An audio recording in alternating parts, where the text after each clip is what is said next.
राधे राधे दोस्तों। Okay students, तो आज हम पढ़ेंगे प्रीपोजिशन। प्रीपोजिशन होता क्या है? Words which shows the position of something और someone are known as prepositions. ठीक है, जो शब्द मैंने हिंदी में भी लिखा है क्योंकि इंग्लिश को इंग्लिश से पढ़ना ही तो ज़्यादा डिफ़िकल्ट होता है।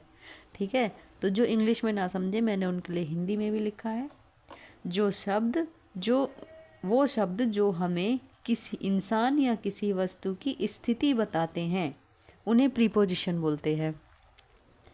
जिस शब्द से हमें ये पता चले कि ये पिलो बेड के ऊपर है, मेरी फुटबॉल बेड के नीचे है, मेरी बहन कर्टेन के पीछे छुपी हुई है, इन सब चीज़ों की स्थिति ही तो पता चल रही है हमें। पिलो है वो कहाँ है? वो बेड के ऊपर रखा हुआ है। सिर्फ एक ऊपर शब्द से हमें पता चला कि बेड के ऊपर है। अगर मैं ये बोल देती कि पिलो बेड के नीचे रखा हुआ है, तो नीचे शब्द से हमें पता चला कि उसकी पोजीशन क्या है।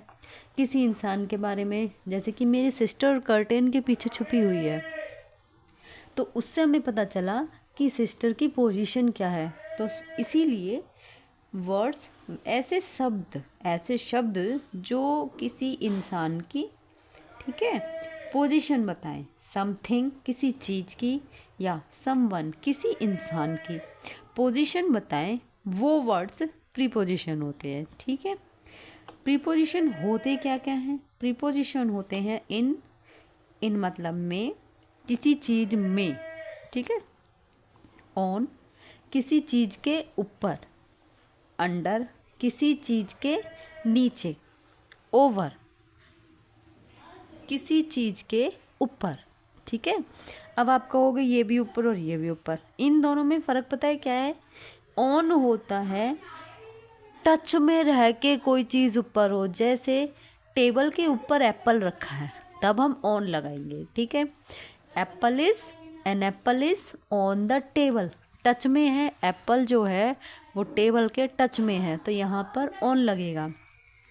लेकिन कोई चीज़ अगर किसी चीज़ से ऊपर तो है लेकिन उनमें थोड़ा सा गैप है, बस ये बताया जा रहा है कि ये ऊपर है और ये नीचे है, ठीक है, वहाँ पे हम ओवर लगाते हैं। मतलब ऊपर चीज़ें हैं लेकिन उनके बीच में गैप है, ठीक है, तो वहाँ पे हम ओवर लगाएंगे। इसको हम अब ये समझेंगे एग्जाम्पल के साथ। और बिहाइंड का मतलब पीछे, ठीक है, जैसे कि किसी चीज़ के पीछे कोई इंसान खड़ा है, ठीक है, तो वो पीछे के लिए हम लगाएंगे बिहाइंड। ठीक है, अब एक एक करके इनको हम समझते हैं क्या क्या होता है ये। ठीक है, फर्स्ट है इन मतलब में, जैसे कि the keys are in the purse, जो चाबियां हैं, चाबियां कहाँ हैं?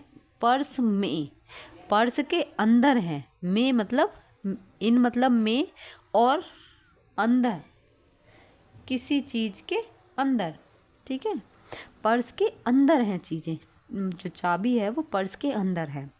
टॉयज़ कहाँ है? इन द बॉक्स, बॉक्स में मतलब बॉक्स के अंदर है। ठीक है, कोई चीज़ अगर किसी चीज़ के अंदर है तो उस अंदर को हम दिखाएंगे कि में, अंदर को हम दिखाना है तो हम में लगाएंगे। ऐसे ही ऑन मतलब होता है ऊपर। ठीक है, the lamp is on the table, table के ऊपर लैम्प रखी हुई है। जो लैम्प है वो टेबल से ऊपर ही, मतलब उसी को बेस बना के रखी हुई है, टच है, इसीलिए हम ऑन लगाएंगे। ठीक है, तो the table is on the lamp, the book is on the bag, आपका बैग रखा हुआ है उसके ऊपर बुक्स रखी हुई हैं, बुक रखी हुई है आपकी। ठीक है, ऑब्वियसली अब बुक टच करके ही रखी जाएगी, ऐसे हमने रख दी तो वो बुक बैग से ऑब्वियसली टच होगी, तो इसीलिए क्योंकि टच है तो हम यहाँ पे ऑन लगाएंगे। नेक्स्ट है आपका अंडर, अंडर मतलब नीचे, किसी भी चीज़ के नीचे, जैसे कि the dog is under the chair, कुत्ता जो है आपने पाला हुआ होगा, तो वो अगर आपकी चेयर के नीचे है तो उसकी पोजीशन क्या है? अंडर। जो डॉग है वो चेयर के अंडर है, मतलब नीचे है।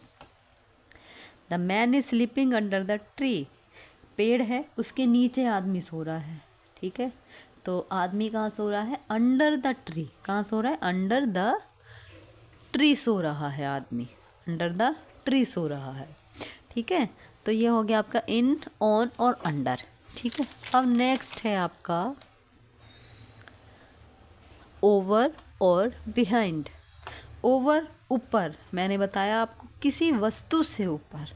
जब हम ये पोजीशन बताते हैं ना, ये उससे ऊपर है, ठीक है, तभी ओवर का यूज़ होता है। किसी चीज़ के ऊपर नहीं, किसी चीज़ के ऊपर ऑन लगाया जाता है, लेकिन किसी वस्तु से ऊपर जब बताया जाए कि ये उससे ऊपर है, तब हम ओवर लगाते हैं। The aeroplane flu over the cloud.